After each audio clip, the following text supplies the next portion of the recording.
어린이집 보육교사들의 아이들 폭행이 끊이지 않고 있습니다. 무엇이 문제인지, 예방 대책은 없는지 집중 취재했습니다.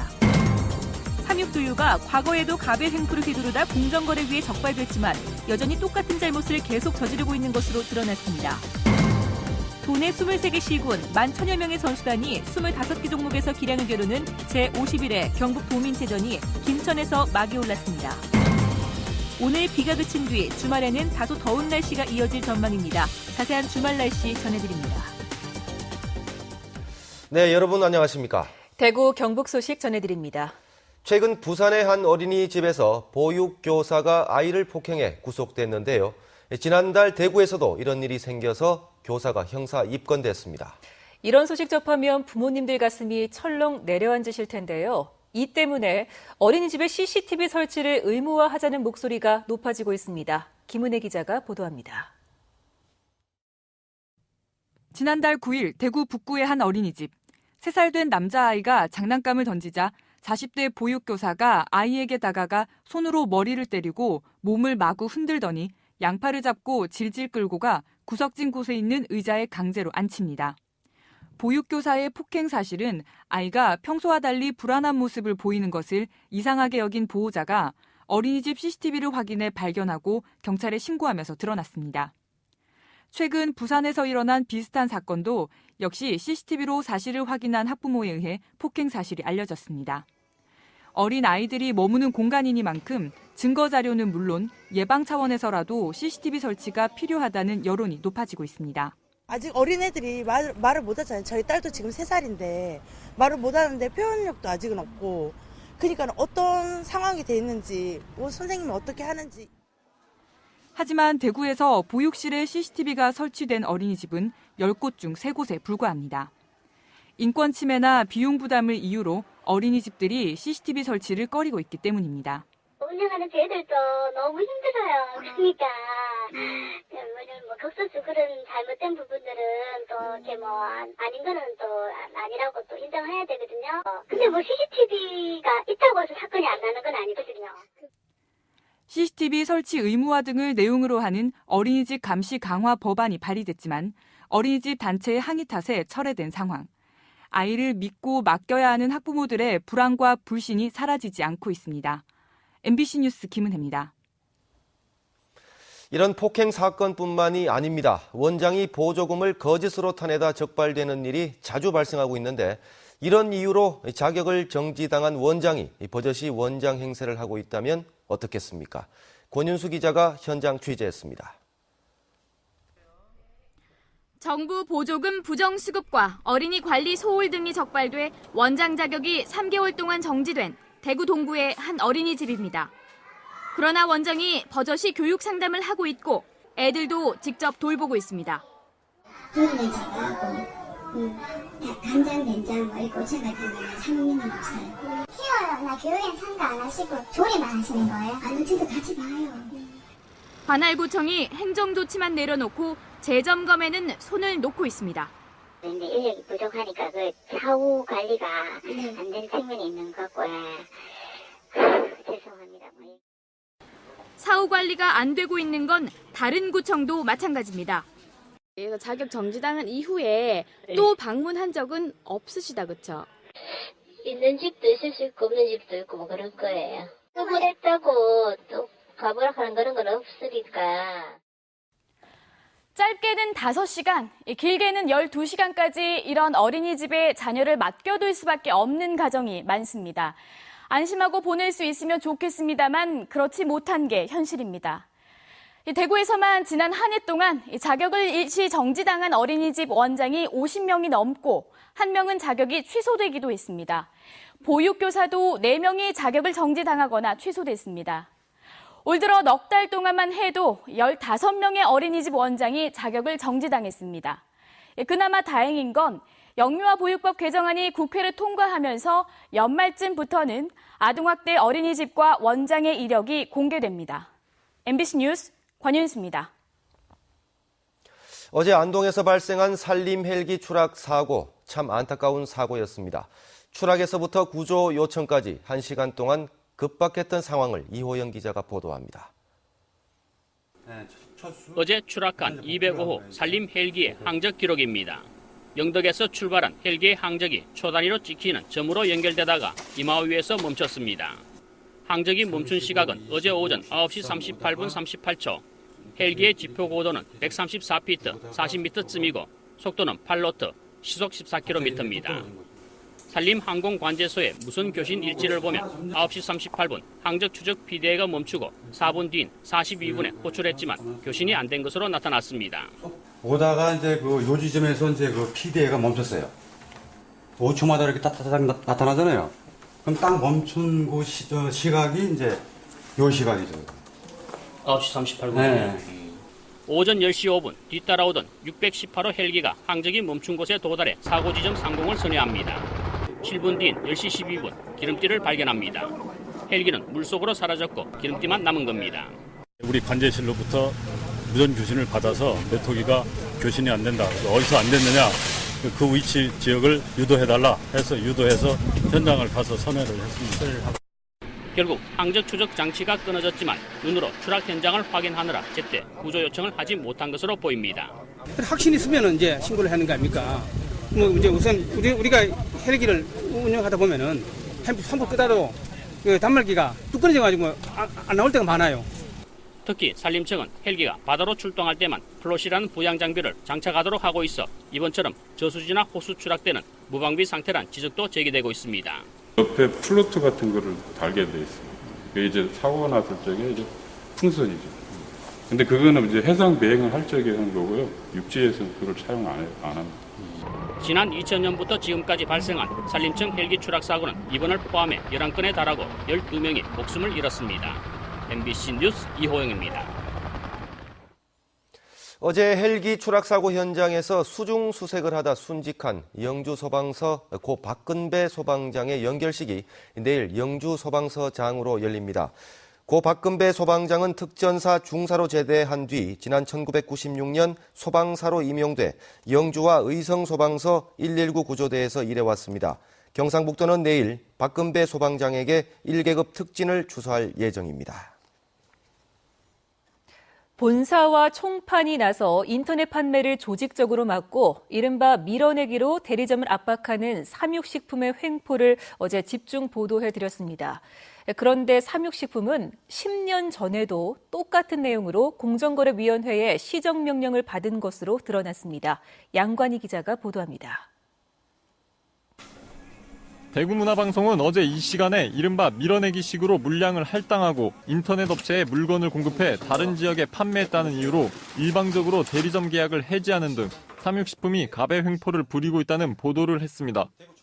그런데 삼육식품은 10년 전에도 대리점이 인터넷 판매업체와 거래하는 것을 막고 정해진 지역 안에서만 거래하도록 강요했다가 공정거래위원회로부터 시정명령을 받은 것으로 드러났습니다.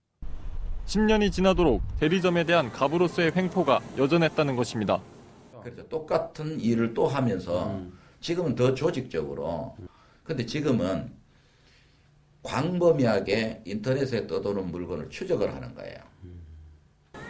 본사 측은 다른 대리점에 요구가 있어 본사 차원에서 조사하고 제지하고 있다고 말합니다.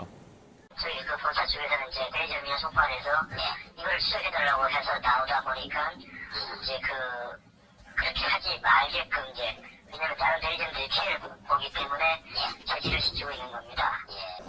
본사가 대리점, 슈퍼마켓에 대해 소비자 판매 가격을 결정해서 통보하는 행위도 10년 전에 시정명령을 받았지만 고쳐지지 않고 있습니다. 아니 본사에서 본사 출고 가격, 총판 가격, 대리점 가격 이렇게 내려오긴 내려와요. 삼육식품과 총판은 지난 10년 동안 공정위로부터 4번 제재를 받았습니다. 2011년엔 두유 제품 제조회사끼리 가격 담합을 해 15억여 원의 과징금을 물기도 했습니다. 그러나 불공정 거래 행위의 제재는 솜방망이 처벌에 그치고 있습니다. 이 불공정 거래 문제는 기본적으로 이제 갑과 을의 사이에서 발생하는 경우가 굉장히 많은데, 을의 입장에서는 문제 제기를 하기 쉽지 않은 그런 정책적인 우선순위에서는 사실은 이제 이것이 후순위로 좀 밀려나는 경우가 좀 있고.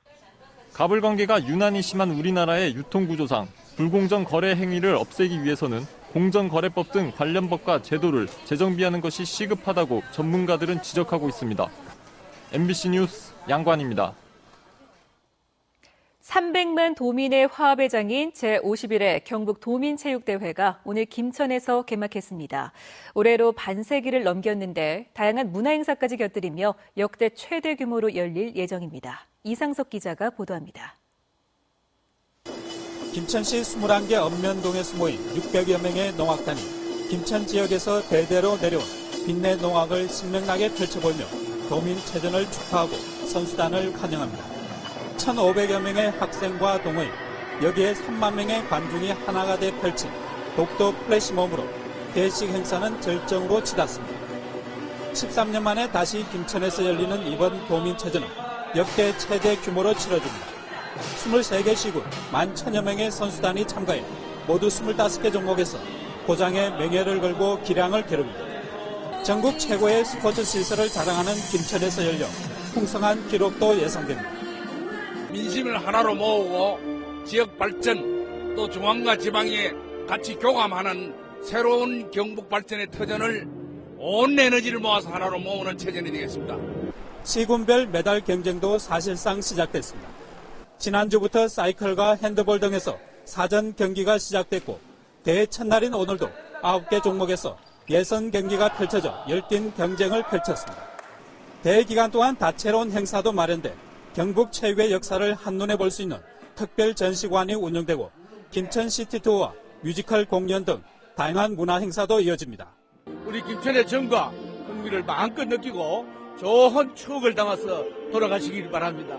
저희들이 여러분들을 편안하고 잘 모시도록 그렇게 하겠습니다.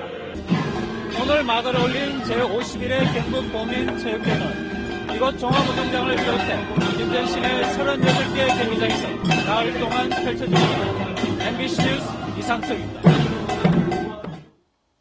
청도군 의회에 따르면 이원우 의장이 각종 비위에 연루된 혐의로 경찰 조사를 받는 등 정상적인 의장직 수행이 어렵게 됐다며 의원 6명이 의장에 대한 불신임안을 제출하자 자진사퇴서를 제출했습니다. 이 의장은 자신이 대표로 있었던 감 가공시설의 담보대출과 자신이 이사로 있던 건설업체의 수의계약 특혜 의혹 등으로 물의를 일으켜 의장직 사퇴 압박을 받아왔습니다. 한국 유네스코 협회연맹이 주최하는 유네스코 운동 청소년 지도자 전국대회가 대구 인터블고 호텔에서 개막했습니다. 청소년들에게 평화 이념을 심어주고 청소년 문화활동 조성을 위한 실천 방안을 찾기 위해서 마련된 유네스코 청소년 지도자 전국대회는 1박 2일간의 일정으로 각종 공연 행사와 지역 명사 특강, 대구 역사체험 골목길 투어 등으로 꾸며집니다. 네, 오늘은 하루 종일 궂은 날씨를 보였습니다. 하지만 주말과 휴일은 맑은 가운데 한낮에는 덥겠습니다. 공진희 기상캐스터입니다. 대구와 경북에도 오랜만에 부슬부슬 봄비가 내렸습니다. 어젯밤부터 오늘 오후까지 문경에는 28mm의 가장 많은 비가 내렸고 대구에는 13.5mm의 강수량을 기록했습니다. 비가 그치고 난 뒤에도 구름이 해를 가리며 대구는 낮 기온이 22.7도로 초여름 날씨를 보인 어제보다 4도가량 낮았습니다. 하지만 5월의 둘째 주말인 내일은 화창한 날씨를 보이겠습니다. 맑은 날씨 속에 낮 기온도 많이 올라 6월 초에 해당하는 여름 날씨를 보이겠습니다. 내일 대구의 예상 낮 기온은 28도, 모레는 29도까지 올라 한낮에는 덥겠습니다.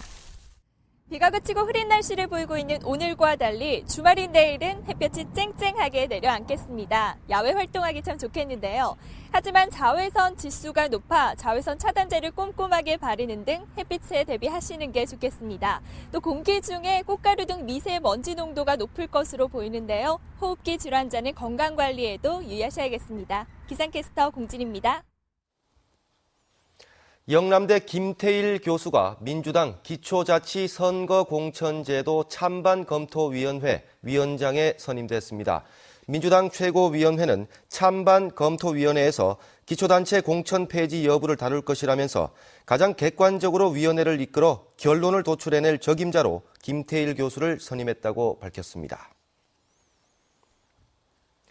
대구시 보건환경연구원은 팔공산과 가창 정대리의 미나리 재배 농원에서 9건의 미나리를 구입해 130가지의 농약 안전성 검사를 한 결과 잔류 농약이 검출되지 않았다고 밝혔습니다. 연구원은 앞으로도 시민들이 즐겨 찾는 농산물에 대한 유해 물질 감시를 계속해 나갈 계획이라고 밝혔습니다. 입양에 대한 인식 개선과 관심을 높이기 위한 사랑의 사진전 천사들의 편지가 대구 문화방송 1층 전시실에서 열리고 있습니다. 올해로 10년째 열리고 있는 사진전은 사진작가 조세현 씨와 많은 스타들의 재능 기부로 열리고 있는데 오는 19일까지 전시 기간에 입양 아동들을 위한 성금 모금 활동도 이루어집니다. 내일 오전 9시 40분에 방송되는 대구 MBC 시사광장은 두 번째 맞은 유권자의 날을 계기로 우리의 선거 문화와 정치 쇄신, 유권자 의식 등을 집중 진단하고 공직선거법 개선 방향을 논의합니다. 많은 시청 바랍니다. 한국은행의 기준금리 인하 조치에 따라 신규 대출자는 오는 13일부터 인하된 금리를 적용받고 기존의 변동금리 대출 이용자는 3개월에서 6개월 금리 변동 주기에 따라 순차적으로 금리가 내려갑니다. 또 은행이 고시하는 예금 금리도 이르면 다음 주부터 내려갈 전망입니다. 금리 인하에 따라 대출금 부담이 다소 줄기는 하겠지만 저축률이 더 떨어지고 이자로 생활하는 노년층의 어려움이 가중될 우려도 높아졌습니다. 탈춤의 유네스코 세계유산 등재를 위한 학술대회가 안동 문화예술의 전당에서 열렸습니다. 아시아의 탈과 가면극이란 주제로 열린 이번 학술대회에서는 국내 탈춤과 탈놀이 학자들이 모여 탈춤의 세계유산 등재 방안을 논의했습니다. 네, 지금까지 대구 경북 소식 전해드렸습니다. 시청해주신 여러분 고맙습니다.